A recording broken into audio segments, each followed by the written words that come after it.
Good morning. Thank you all for coming out. My name is Attorney Sierra Norris. I'm the owner and founder of C. Norris Law Firm as well.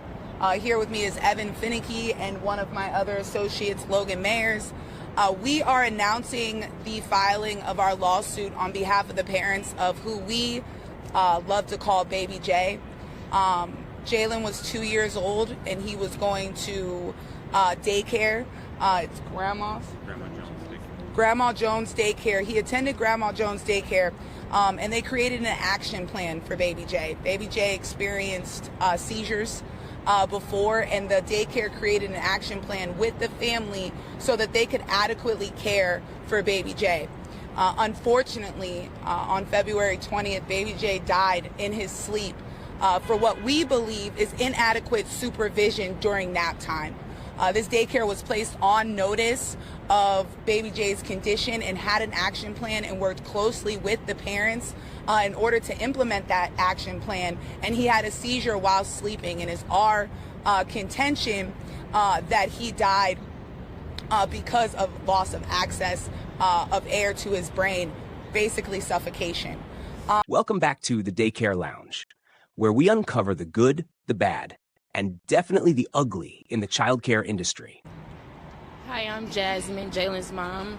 My son was 2 years old when he passed away at Grandma Jones Daycare 3. In 2023, they bugged us about getting an action plan for my son due to him having seizures. It was almost a month and a half that they didn't let him go back to school without the action plan. We finally got the action plan, and they also gave us emergency medication to give my son if he had seizures. He took medication during the daytime, and he had an emergency one for school. They failed to give it to him. When the ambulance arrived there, no seal on the medication was popped, nor have the action plan been looked at. In fact, it's in the same bag that I brought them when I brought the medication. It's really nothing that would bring my son back. I just want justice.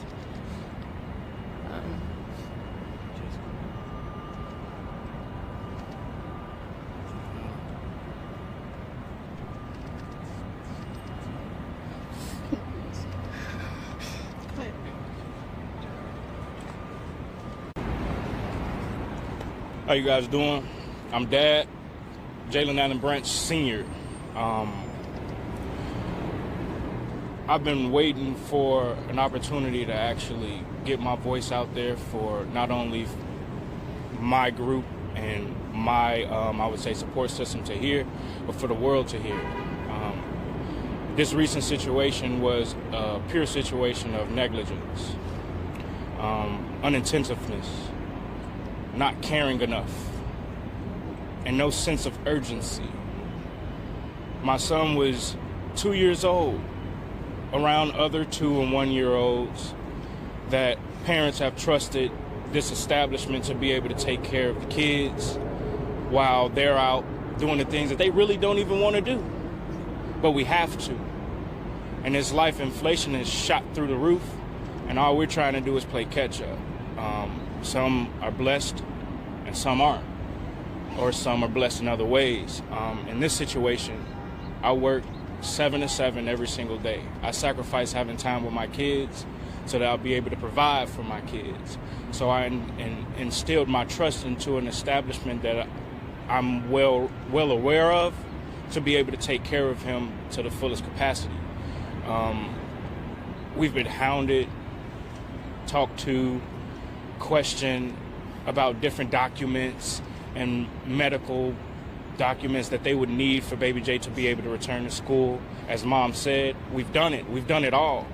There's only so many things that we can do that are in our control.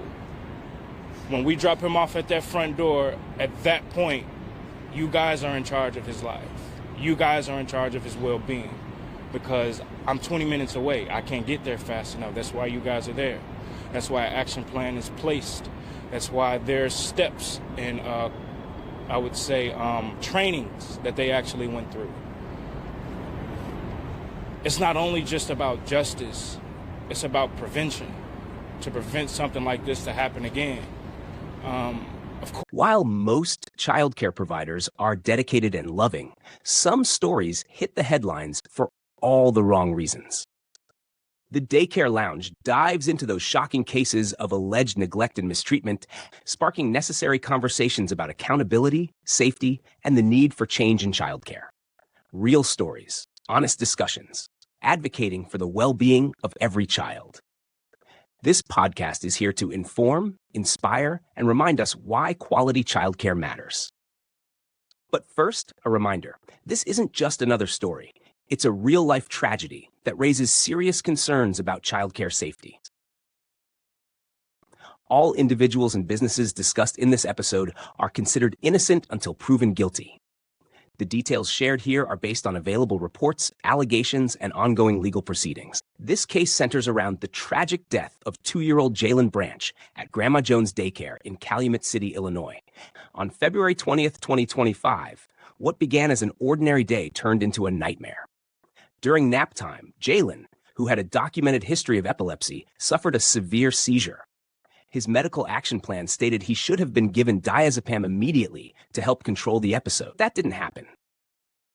By the time staff checked on him, Jalen was found unresponsive, his lips turning blue, a clear sign of severe oxygen deprivation.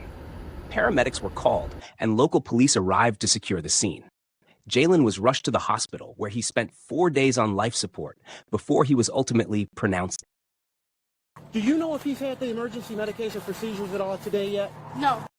In response, the daycare's lawyer, Robert Mitchell, issued a statement. Grandma Jones Daycare followed all required protocols. The delay in administering medication was due to circumstances beyond our control. The facility deeply regrets this tragedy and stands by the actions taken that day. But Jalen's parents disagree. They have filed a wrongful death lawsuit alleging that the daycare's negligence directly contributed to their son's death. Jasmine Bailey and Jalen Branch Sr. have been outspoken about their heartbreak and frustration. At a press conference at Daily Plaza, his mother tearfully said, "Every day is a struggle. I have to talk to my son when I close my eyes because that's the only place I can see him now." His father added, "We trusted them with our baby, and they failed him. Now, we need answers." It was February 20th, just after 1 p.m., when body camera video shows Calumet City police officers responding to Grandma Jones Daycare on Sibley Boulevard near Paxton. 2-year-old Jalen Branch had, according to the police reports, been found unresponsive, his lips blue, about an hour after being put down for a nap. The little boy was rushed to Ingalls Hospital, where he spent 4 days on life support before finally being pronounced. The lawsuit filed against Grandma Jones Daycare lists multiple counts of negligence, including failure to properly supervise Jalen during nap time, failure to follow his documented medical plan despite knowing he had epilepsy, failure to call emergency services immediately. Their legal team argues these failures cost Jalen his life. I want to add to that. One of the parts of the action plan that, of course, one of the parts of the action plan here that may or may not have been critical was giving medication following a seizure, following a medical event. Here, the parents had provided medication that could be administered had the seizure or medical event been observed or supervised. The lawsuit is alleging that this child was left unsupervised and unobserved for too long. Had they not been, perhaps steps could have been taken to give medication or respond to this event. However, we don't even know if that would have happened, because following finding baby J, there was still a long period of time before any steps were taken, and none of the steps on the action plan appear to be taken at any point here. Was he still supervised while Yes. napped? That's what I'm trying to get. Yeah, and one of the main things we allege in the complaint here is this specific room that baby J is in for 2 to 3-year-olds had at least 2 staff members. It appears one had gone on break, leaving one, and it appears from video that we haven't been given yet, but we've read reports on, that the observation period was at least over a half hour where this child was not looked upon at all. We believe it could be up to 45 minutes or more. So what we're alleging simply is this child just was not looked at nap period frequently enough. Had they been checked in on enough, someone would have seen they were having a medical event. Here, potentially a seizure, also potentially choking following the seizure. What we do know is baby Jay suffered from lack of oxygen from his brain for too long. Again, had someone discovered him, had someone followed the action plan, had someone just given proper supervision, intervention could have happened in this instance, and baby Jay would have still been alive. And in the action plan, was there a certain amount of time, a minimum amount of time, or excuse me, a maximum amount of time that between check-ins, between observations, was that included in the action plan? So his family sent their 2-year-old boy to daycare, where he's been going since he was only 5 months old. He was laid down for a midday nap and never woke up. Now the family is seeking not only damages, but justice. Dad says his son had a gravitational pull. It didn't take much for you to be around baby Jay to grow love for him. On February 20th, Jalen Branch Jr., or Baby J, died during nap time while being cared for at Grandma Jones Daycare. Jalen had epilepsy and suffered from seizures. The family says the Calumet City Daycare even asked them for an action plan for his medical condition, but that, the family says, wasn't followed. Body cam shows police responding to the daycare last month. A Calumet City police officer sits down with a daycare worker. Lay him down for a nap. Okay. That's about it. I was getting ready to go and break out one. We noticed that his face was down in the cot, so we decided to turn his head.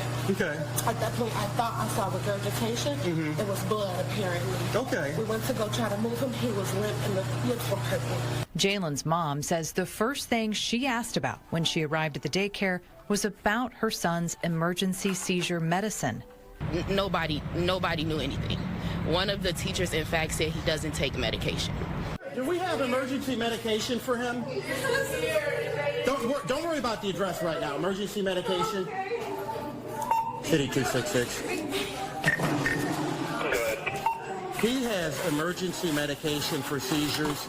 I'm inside. I don't know if FD has left or not. Can you find out? Because if they're still here, I've got emergency medication. I'm going to run out if they're still here. The family has filed a wrongful death lawsuit against Grandma Jones Daycare, alleging negligence and improper supervision. Life. Grandma Jones Daycare has been a licensed childcare facility in Calumet City for several years. The center is licensed to care for up to 89 children, accepting infants as young as 6 weeks up to 12 years old. At the time of this report, there were no listed violations for this specific location. However, the daycare owns multiple locations, and at least one of their other facilities has received multiple violations, some of which were substantiated or later corrected. This raises key questions. Were staff properly trained for emergencies? Had the daycare faced past complaints that went unnoticed? Was this tragedy preventable? Parents in the community want answers. This case isn't just about one daycare. It's about the bigger issue of childcare safety. Parents shouldn't have to wonder whether their provider follows medical action plans. Staff are properly trained in emergency protocols. Daycares take medical conditions seriously. This tragedy highlights why we need mandatory first aid, CPR, and medical emergency training for all daycare staff, stronger enforcement of medical action plans, faster emergency response times. For parents listening, always ask about a daycare's medical procedures. Always verify that staff are trained. And above all, always trust your instincts. In the wake of this tragedy, the Calumet City community has rallied behind Jalen's family. Vigils have been held in his honor. Parents are demanding stricter regulations. Advocates are calling for more transparency in childcare. Some questions being asked.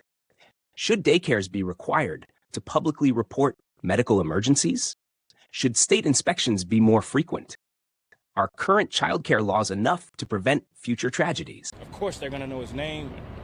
Not only do I share his name, he has his own. Baby J is his own man and his own kid and his own face. It's just, he so happens to look like me. So, there's a lot to be said and a lot to be done and a lot will be said and a lot will be done. In the right way, the Jesus way, the Christ way, and the integrity way. And that's all I have to say. If I may ask you or mom, can you talk to us about what specifically this action plan So an action plan is put in place just in case an episode like this happens. So he had his first seizure, well, his second seizure at school. Once he had his second seizure, he was not able to return. And he wasn't able to return until he actually had a plan for them to follow in order to save his life if something like this was to happen. They didn't do that. And what was that plan? So, Talk about the process. You sat down and you guys went over it. They went over a couple more details about that. okay, so from when they asked for it, we definitely have many visits to the actual daycare. Mom, especially because I'm at work. And when I do go, I'm able to actually voice myself. We've sat down, we've given papers. Papers have been lost. We've given papers to be faxed. Papers have never been faxed. And as far as his action plan, it seems as though we got everything going just for them to put it to the side like it just wouldn't happen. They treated it like it wouldn't happen. And can I? Yeah, it's okay. Can I just want to add to that? Yeah, of course. And I just Thank you for tuning in to the Daycare Lounge. This case is a stark reminder of why we must hold childcare providers accountable and advocate for stronger protections for children. What do you think? Should there be stricter oversight of daycares? Join the conversation. Share your thoughts on social media. Like, subscribe, and share this episode. And remember, most daycare providers are loving and dedicated, but as we've seen today, some stories demand justice. That's it for this episode of the Daycare Lounge. Stay safe, stay informed, and I'll see you next time.